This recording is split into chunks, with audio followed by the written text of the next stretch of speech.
খুলনায় জুলাই শহীদ স্মৃতি ফাউন্ডেশনের পক্ষ থেকে নিহতদের পরিবারকে আর্থিক অনুদান দেয়া হবে।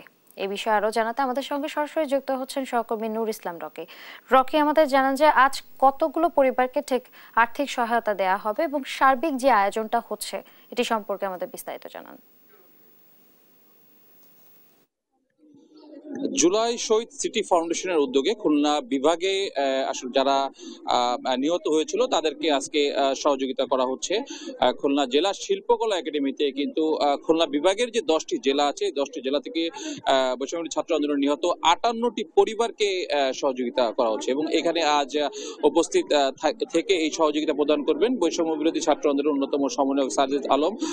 এই মুহূর্তে আমাদের সাথে আছেন বৈষম্য ছাত্র আন্দোলনে নিহত মুগ্ধর ভাই স্নিগ্ধ। আমরা একটু স্নিগ্ধর কাছে জানতে চাইবো যে এই উনি খুলনা এসছেন বৈষম্য ছাত্র আন্দোলনে যারা নিহত হচ্ছে তাদের পরিবারের সহযোগিতার জন্য, আসলে কেমন অনুভূতি আপনারা একটু আমাদের জানাবেন। আমরা যখন প্রত্যেক সপ্তাহে এই শহীদ পরিবারদের কাছে আসি আমরা বুঝতে পারি যে আসলে জুলাই আগস্টে যে গণ অভ্যুত্থান কতটা ত্যাগের বিনিময়ে গণ অভ্যুত্থান পাওয়া গিয়েছে।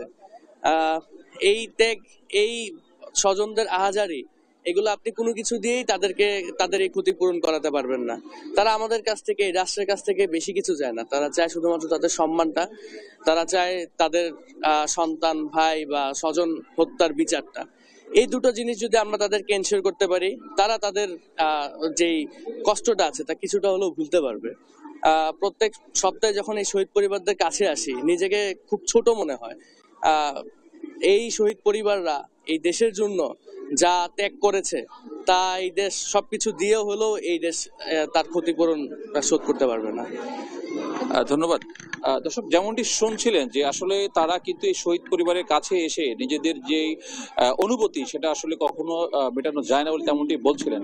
তো আজ সকাল থেকেই কিন্তু এখানে খুলনা জেলার বিভিন্ন জায়গা থেকে নিহতের পরিবারে আসা শুরু করেছে। তারা রেজিস্ট্রেশনের মাধ্যমে এখানে তাদের যে প্রক্রিয়া আছে প্রক্রিয়াতে ঢুকেছে এবং সার্জিস স্নিগ্ধ সহ খুলনা বিভাগ কমিশনার, পুলিশ কমিশনার সহ প্রশাসনের সকলে এগুলো উপস্থিত থেকে নিহতদের মাঝে আজ সহযোগিতা প্রদান করবে। 58টি পরিবারকে আমরা যতদূর জেনেছি 5 লক্ষ টাকা করে আর্থিক সহযোগিতা প্রদান করা হবে।